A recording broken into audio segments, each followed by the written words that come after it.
Jesus and his disciples left for the villages around Caesarea Philippi. On the way, he put this question to his disciples: "Who do people say I am?" And they told him, "John the Baptist." They said, "Others, Elijah, others again, one of the prophets." "But you," he asked, "who do you say that I am?" Peter spoke up and said to him, "You are the Christ." And he gave them strict orders not to tell anyone about him. And he began to teach them that the Son of Man was destined to suffer grievously, to be rejected by the elders and the chief priests and the scribes, and to be put to death, and after 3 days to rise again. And he said all this quite openly. Then, taking him aside, Peter started to remonstrate with him, but turning and seeing his disciples, he rebuked Peter and said to him, "Get behind me, Satan, because the way you think is not God's way, but man's." He called the people and his disciples to him and said, "If anyone wants to be a follower of mine, let him renounce himself and take up his cross and follow me. For anyone who wants to save his life will lose it. But anyone who loses his life for my sake and for the sake of the gospel will save it." The gospel of the Lord.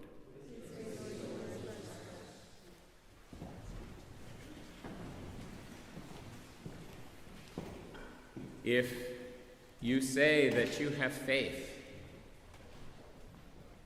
but you do none of the things of faith, no good works, no good deeds. If you say that you have faith and you do not have good deeds, your faith is dead. Those are seemingly harsh words from James today in our second reading. But they are important for us to truly hear, for we have to disabuse ourselves of the notion that somehow our faith is a set of ideological or intellectual precepts, and they're just something to be thought through. For in fact, the faith that Jesus is speaking of is something that takes us over, that empowers us, that impels us to something different, to something new, to a participation in the fullness of the life of God in such a way that we can do no other than to be like the one who gave us so much, to be like Jesus himself. And so we can recognize the importance of good works, not because they force faith or create it, though they may reinforce it and help it to become stronger, but that we recognize works as the fruit of a true faith. And we must continue to disabuse ourselves of the false distinction that was made so long ago between Protestants and Catholics and faith and works. We know that that theological dispute has been put to bed for centuries. That we live as Christians who live the life of Christ. We know that some of our Protestant brothers and sisters in their communities do good acts and good deeds, good works in real and powerful ways. But we have to understand that what we're being called to is a life of faith that is completely pulling forth the fullness of who we are. In our gospel today in Mark, what we've arrived at is the turning point of the gospel. Jesus is talking to his disciples, and when he asks them who he is, Peter finally says, "You are the Christ." This is the moment he has been waiting for. His disciples have been walking with him, seeing his healing, hearing his words, engaging with him. And finally, Peter says, "You are the Christ. You are the Messiah. You are the one we have been waiting for." And this is an indication to Jesus that they are ready for the fullness of the message. And in hearing Peter say, "You are the Christ," he said, "Yes, and the Christ is going to suffer. The Christ is going to be beaten. The Christ is going to so give himself that he loses everything so that all might receive it back."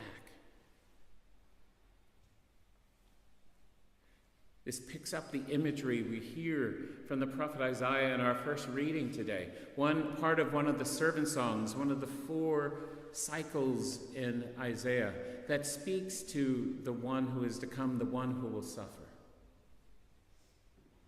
And Jesus fulfills that prophecy in his very being. And Peter's response is likely ours. "Oh no, Lord, not that. Stop that." But the fullness of being a follower of Christ, a believer, one who has faith, is to enter into the reality of this world, to go eyes open into the fullness of human suffering and hardship, not with some naive belief that God is going to take it all away miraculously today, but that God will give us the strength and give us the eyes to see the truth in such a way that we can bear it, we can walk through it, we can see it and help others alleviate it. But that in our life, just as in the life of Mary at the foot of the cross, we will know human suffering.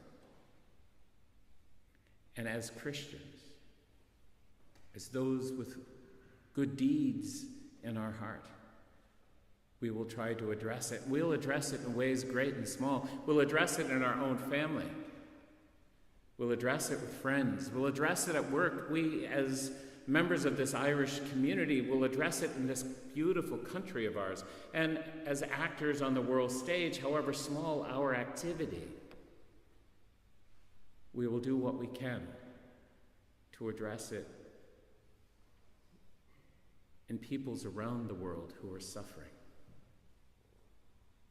This Sunday, as on this Sunday every year, the church in Dublin, the church across Ireland, takes up the annual collection for cross care. And the Archbishop asked all of us to read this following letter. "Dear parishioners, this weekend the annual church collection for cross care will replace the share collection, our second collection, the red bags, at all masses. Cross care delivers a wide range of services that inspire hope and support people at various stages of poverty or marginalization. They aim to ensure that families, children, young people, and individuals get the help they need when they need it most. Cross Care helps families at risk of losing their home or works with people who have left homeless services and need support living alone in a new community. It could mean giving food supplies to a family struggling with their finances, while at the same time helping them to get back on their feet. It includes being with young people with little family support and guiding them when they're most vulnerable. It entails providing care to families who are coping with a loved one's addiction. Regrettably, the demand for these vital services continues to increase in our society, and Cross Care relies on your generosity to reach as many people as possible who need help. Guided by the values of love, respect, and excellence, everyone at Cross Care takes their work seriously. Your support in the second collection today will make a significant difference in the lives of those in need.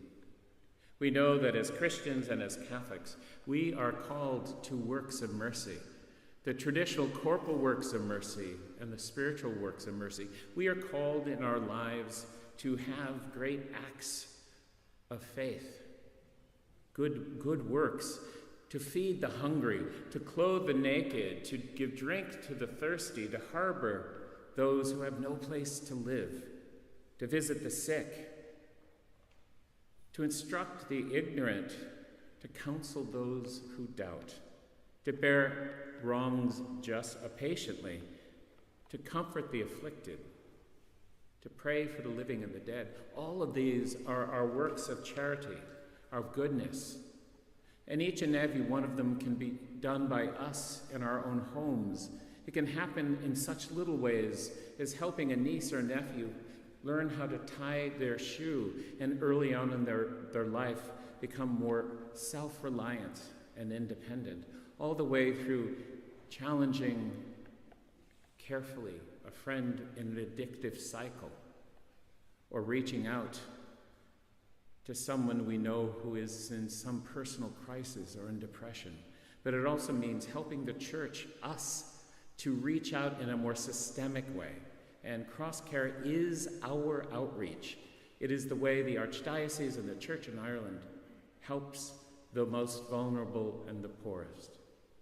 So I urge you today to be as generous as you can in our second collection, but to reflect on your life and to see where and how you are living faith, so that through seeing us, seeing the 1,000 points of light, someone may see Christ.